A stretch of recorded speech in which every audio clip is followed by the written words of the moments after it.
Hey Queens, I hope everyone has been doing well. I know it's been a while since I've been on here, but I just wanted to get on here to briefly talk about my regrets as a single mother.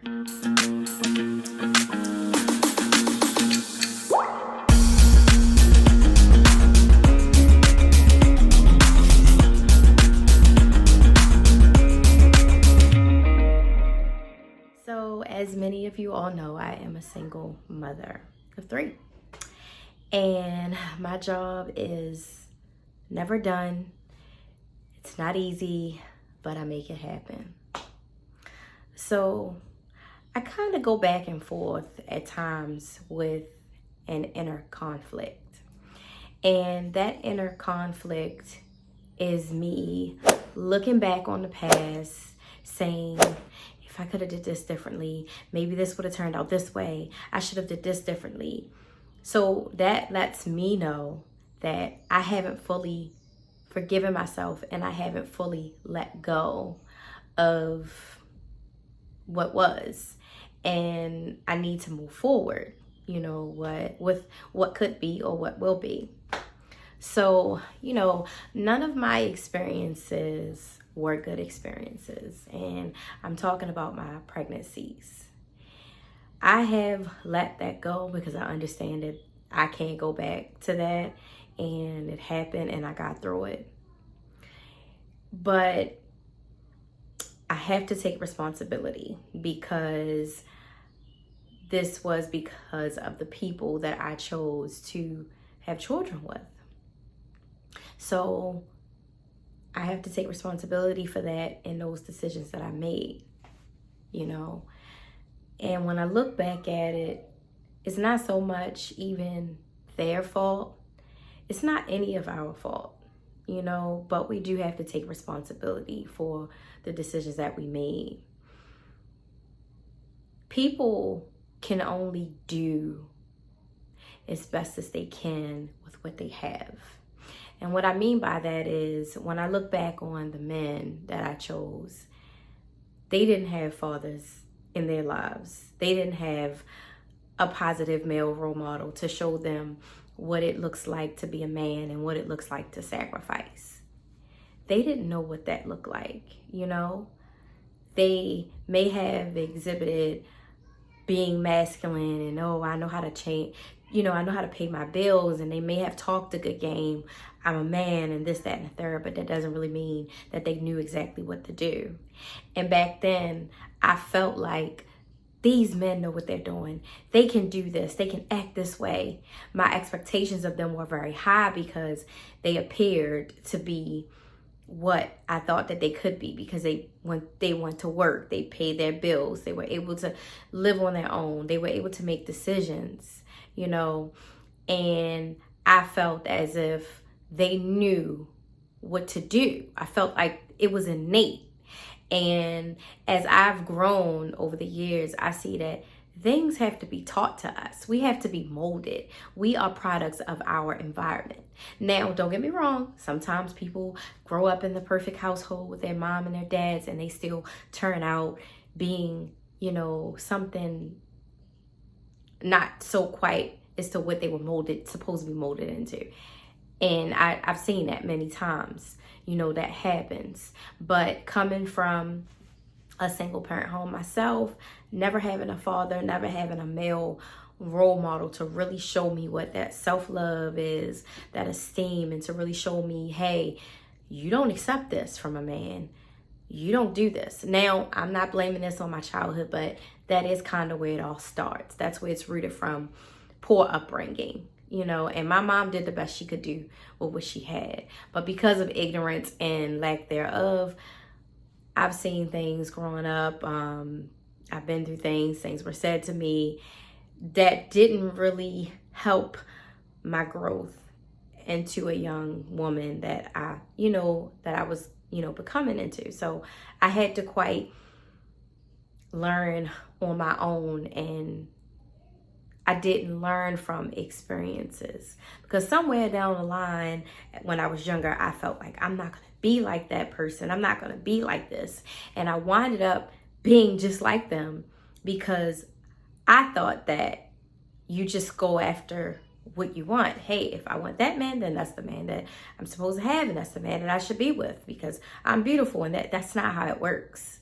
You really have to work and manifest and have the mindset and have the knowledge and have the self-love in order to really gain what you want out here. And I didn't know that. I know that now. I didn't know that back then. But I just thought that I was going to get out there and just get it. And I thought that because this is what it should be, I thought that that's what it was going to be. And it never turned out that way, you know. So here I am making these decisions and voila, you know. So I can't go back in time, you know. Having these regrets as a single mother, it stunts the growth. It holds me back. So I'm still trying to figure out, you know, how do I move forward? And in order to move forward, first you have to show gratitude. So I understand it. Show gratitude for what you do have.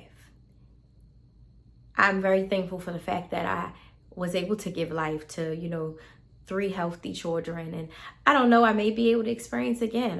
I may very well get that man who wants to have this experience, who want to go through this with me, who love me and my children dearly, you know, who looks forward to being a dad. You know, I may still get to experience that. But I'm saying now, for what the right now is, I'm grateful and I'm thankful for 3 healthy children.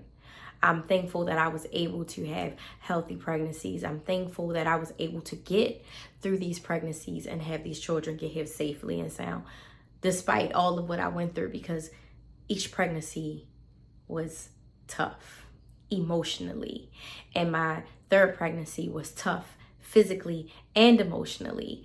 But I had to have the mental strength to get by, and I had to have that self-love, and I had to have that dignity. And that's what got me through it. And then, of course, family and friends, you know. So because of where I am now, I look back. And another thing we have to do is be careful with comparing ourselves to other people and other situations and where other people are, because you just really don't know what they've gone through to get to where they are and what they had to sacrifice. You know, we can only look outside in, but I just know for myself what I've always wanted, because I've never had a dad, and I used to always wish I could just come home to a mom and a dad happy, and that wasn't my childhood. You know, my childhood, I came home to a mom being disgruntled all the time. She was always angry, always mad. I never knew what was wrong. I thought it was me, but it wasn't me.